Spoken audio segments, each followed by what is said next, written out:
Keď som mala 6 rokov, zomrela som. A vrátila som sa späť. Volám sa Katie a keď som mala takmer 6 rokov, zažila som niečo, čo navždy zmenilo môj život. Bol to zážitok blízkej smrti, ktorý sa mi stal tesne pred nástupom do prvej triedy. Vtedy v 50 rokoch to bola veľká vec. Nebola som však práve to, čo by ste nazvali silným dieťaťom.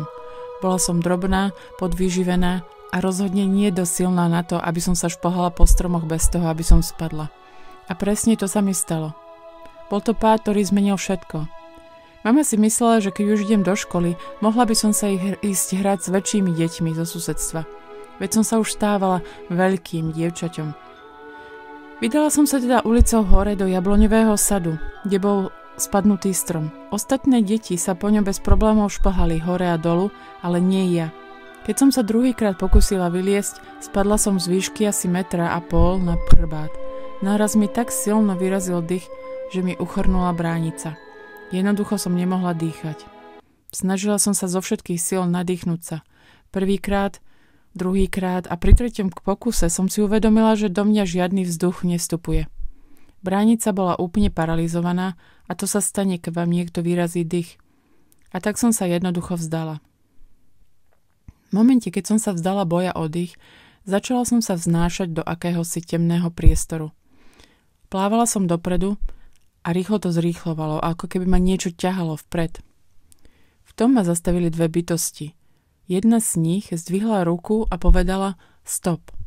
Boli tam dvaja, ale hovoril len tento jeden. Druhý sa s ním radil a ten prvý ku mne prehovoril. Telepaticky povedal mi vráť sa späť. Pozrela som na neho a odpovedala nemôžem. Pozrel na svojho spoločníka, chvíľu sa rozprávali a potom sa obrátil späť ku mne. Prečo nie? Tieto bytosti mali na sebe rúcha, často sa ma pýtajú, ako vyzerali. Boli to veľmi vysoké, chudé postavy. Pokiaľ si pamätám, mali na sebe akési rúcho, pravdepodobne také hnedé mníšsky habit s povrazom okolo pása, aké nosili mnísi v starých časoch. Boli v tieni, ako by som sa na nich pozerala v šere, v slabo osvetlenej komórke. Nemohla si rozoznať detaily ich tvári, ale určite to boli muži a boli veľmi vysokí. Samozrejme, ja som bola malé dievčatko, takže možno mi len pripadali veľkí. Povedala som, že sa nemôžem vrátiť a oni sa spýtali prečo. Nemôžem dýchať, odpovedala som. Znovu sa pozreli jeden na druhého a potom sa obrátili ku mne. Dobre, s tým ti pomôžeme. Možno som trochu váhala, ale veď som bola len malé dieťa, verila som dospelým okolo seba. Povedala som dobre. Hneď ako som povedala dobre, vrátila som sa späť do svojho tela. Počula som deti okolo seba. Čo máme robiť? Jeden chlapec Ricky Ryan povedal, idem pre pomoc. Ostatní kričali, je mŕtva? Čo máme robiť? Poďme pre pomoc. Počula som ich, ale stále som nedýchala. V tej chvíli som si uvedomila, že som späť vo svojom tele a tá bytosť mi dala dých. Hneď ako mi pľúca naplnili na polovicu, dokázala som sa nadýchnuť aj sama. Oči sa mi začali otvárať a pozrela som sa na všetkých okolo seba. Bola som úplne ohromená. Poprvé, nikdy predtým mi tak nevyrazilo dých. Bolo to strašné nemôcť dýchať. A po druhé, kde som to bola? Kto boli tí ľudia? Ale keď som už dokázala dýchať, stala som. Bola som úplne bez slov. Čo sa ti stalo? Pýtali sa ma deti. Normálne som bola veľmi hovorlivá, utáraná Katie, ale teraz som nedokázala povedať ani slovo. To, čo som zažila, neboli len obyčajné dloby. Cestovala som do akéhosi priestoru, ktorý výskumníci nazývajú temné svetlo. Ľudia sa zaujímajú o to, aké je to byť v temnom svetle, pretože je to možno o pár dimenzií ďalej, keď prechádzame na druhú stranu. Niektorí ľudia veria, že musíme prejsť cez niekoľko dimenzií a to je pravdepodobne pravda. Ja som sa možno zastavila v druhej dimenzii, neviem to presne, pretože keď iní ľudia zažívajú zážitky blízkej smrti a idú k svetlu, prechádzajú cez tieto dimenzie veľmi rýchlo. Ale mňa zastavili. A prečo sa to stalo práve mne? Dlho som premýšľala o tom, prečo ma zastavili, keď iní ľudia zažívajú nádherné zážitky blízkej smrti. Nuž oni sú dospelí a ja som bola dieťa. Myslím, že som na to prišla. Môj život s rodinou bol búrlivý. Moja mama trpela paranoidnou schizofréniou a sama vychovávala 5 detí školského veku. To bolo skutočne náročné. A áno, bola skutočne psychotická. Toto sa dialo v roku 1954. Nikto nevedel resuscitáciu a už vôbec nemalé deti.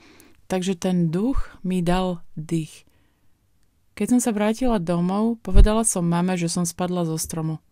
Nebola som zranená ani rozrušená, len som sa snažila nejako vysvetliť, čo sa stalo, ale nedokázala som to.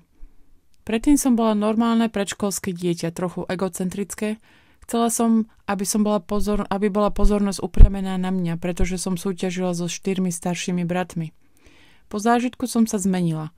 Bola som veľmi zvedavá na to, čo sa stalo a na všetko, čo by mi mohlo dať nejakú stopu. Pozorovala som mamu, ako stojí pri kuchynskom dreze takmer každý deň a rozpráva sa s Charlesom a Mary, také biblické mená.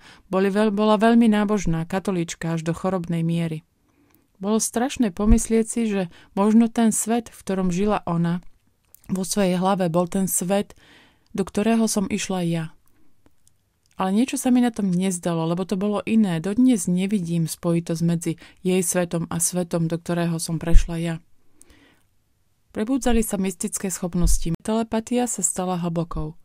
Myslím, že som si ju začala uvedomovať v tínedžerských rokoch, keď ma hlboko trápila rodinná história chorôb a môj zážitok blízkej smrti. Otec mojej najlepšej priateľky bol psychiater a ja som sa k nemu vždy vrátila pre akékoľvek informácie, ktoré by mi pomohli pochopiť, čo sa deje. Môžem ťa skutočne počuť? Hovoríš so mnou?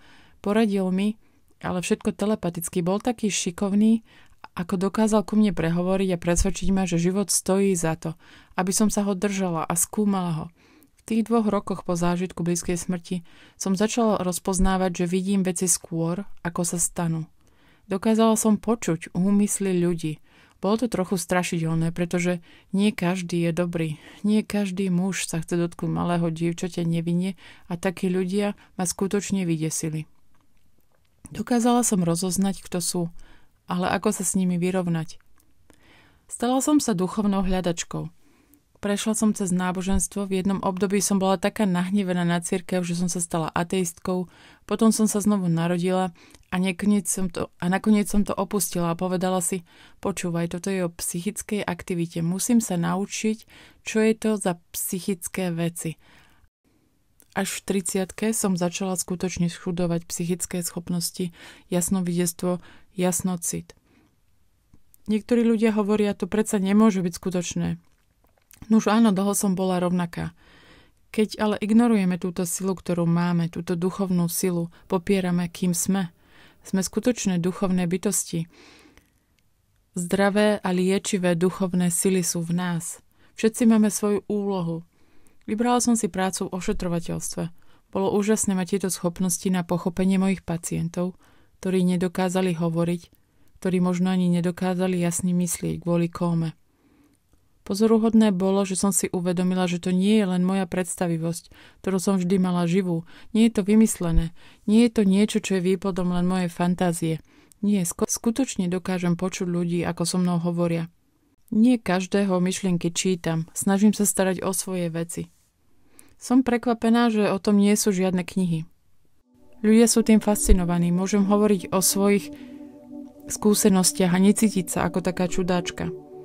Nie je neobvyklé, že tí, ktorí zažili blízku smrť, sa vrátia a chcú slúžiť. Je to takmer ako dosiahnuť osvietenie. Jednoducho viete, že ste dosť. Máte dosť. Ste dosť dobrí a idete von a poviete každému, že aj oni sú. Som tak potešená, že sa ľudia zaujímajú o toto, z akéhokoľvek dôvodu sa zaujímajú o učenie o zážitkoch blízkej smrti. Ďakujem vám za vypočutie tohto príbehu o mojom detskom zážitku.